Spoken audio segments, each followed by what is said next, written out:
Cold showers. I know it's like a popular thing right now, and I want to show you what the science says because it's pretty darn cool about how cold showers can help you do some insane things in your body, including losing visceral fat. Yeah, for 14 days, I want you to give this a go, but let me explain why this works for you.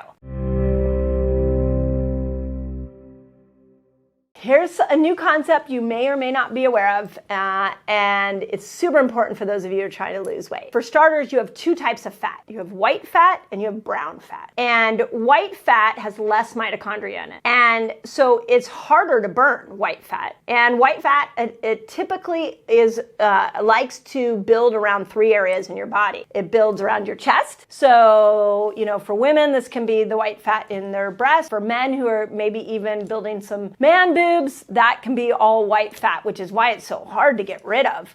They don't have as much mitochondria in it. Our abdomen, visceral fat is, to me, visceral fat and abdominal fat are very much the same type of fat, and they're white fat. Less mitochondria. Visceral fat, of course, is the fat around your organs. And then the third place that this white fat likes to go to are your thighs, specifically the upper part of your thighs. So the name of the fat loss game is let's not accumulate white fat. But what if we've already accumulated it? The next name of the game is how can I turn white fat into something called brown fat? Brown fat is more burnable. It has more mitochondria. And so the more we can turn white fat into brown fat, the quicker and the easier that is going to be to burn. So this is really important for those of you that are struggling to lose weight. I want you to think this through because it's possible that you just need more brown fat and then everything you're doing is going to work for you, okay? So here's what cold showers do.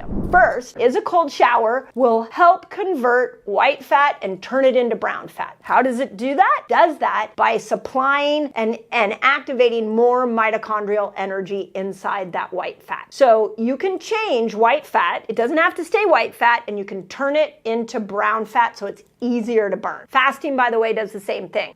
Mix a cold shower with some fasting, maybe right before you go back into food, right before that break fast meal, you would do a cold shower so that you're activating and really making sure that you're getting this white fat turned into brown fat. The second thing that we know cold showers will do is they will actually start to burn more brown fat. So it's kind of like, when we have a prebiotic that kills bad bacteria but also feeds good bacteria. When I look at a shower, a cold shower, it not only converts white fat into brown fat, but it also gets your body promoting more brown fat burning because of this mitochondrial control. Now, here's something really interesting to think about, which is, okay, how cold does the shower have to be? If you're like me, this is where I went with this information. I was like, really?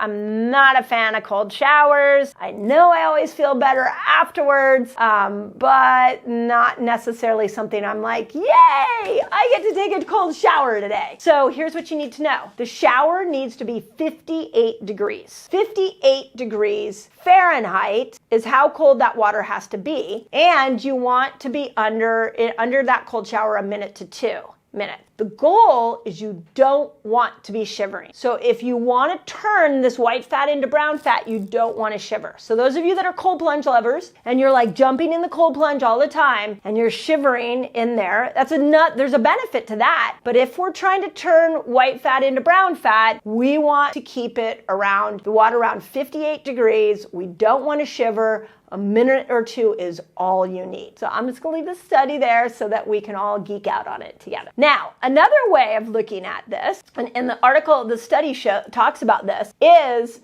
that it doesn't just have to be a cold shower. So I started to look at these principles of white fat, brown fat, and I was like, okay, well, where else can we put ourselves into some colder environments to get this transfer of white fat to brown fat and then to burn more brown fat? Well, being cold, outside being cold, in your house being cold, you just need to keep the temperature that you're around or that you're in at 58 degrees. So now the trick is don't put a sweater on. You're not looking looking to warm yourself up. You're looking to stay in that 58-degree environment for a minute or two so you get that thermogenic experience and you get the burning fat that you're looking for. I even started to think, could you find a way?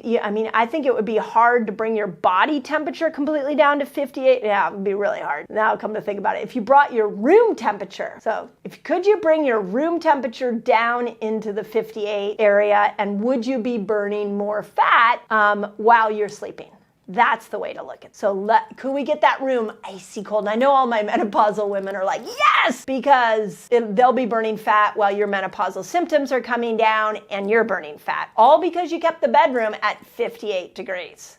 That's kind of cool, right? So there's a lot of ways we can use this science to apply. I've even thought about, again, I'm throwing this out here, on this next statement. This is more of a curiosity. Could we all try this and see? I don't even know what ice pack of areas that you're we always want to mobilize certain fat, but if we know that white fat exists around the abdomen, we know that it exists on the front of your thighs, there are things I've seen some interesting advertisement for vests that are cold that will bring your core temperature down so that you're burning more fat quickly. I have no idea if they work or not, but I started thinking, well, could you take ice packs and maybe put them on parts of your body that you wanted to burn more fat and see if it would just make that lateral transition of going from white fat to brown fat so that your fasting works a lot easier.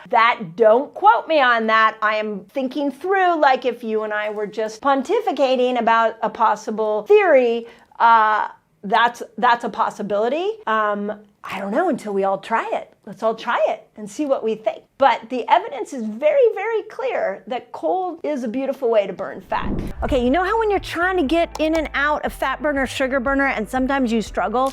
It might be that you have a metabolic blocker that's at play here. Want to know what those blockers are? Click on the link below and I'll take you straight to a giveaway and you can have my list of metabolic blockers.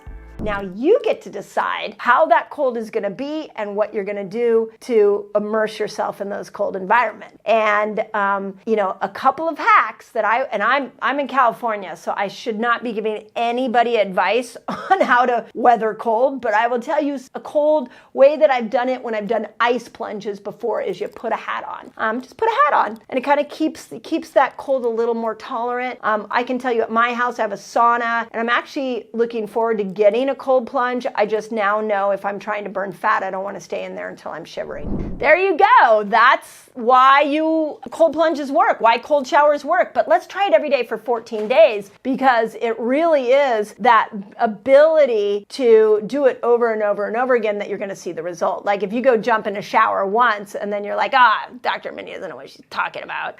One day is not going to do it, 7 days not going to do it, but 14 days, we might see a difference. So if you take the challenge, let me know. I'm watching the comments. So put it in the comments if it worked for you. But as always, don't give up on yourself and have fun with this one. Let's just have fun with it. It can be a really cool trick. Enjoy. Okay, you trying to maximize your weight loss? Apple cider vinegar may be the key. Go check out this video where I show you exactly when, how, and why you want to use it for weight loss. Apple cider vinegar changes your microbiome of your gut. This good bacteria is going to help to bring your blood sugar down and make it so that you can switch over into the fat burning state.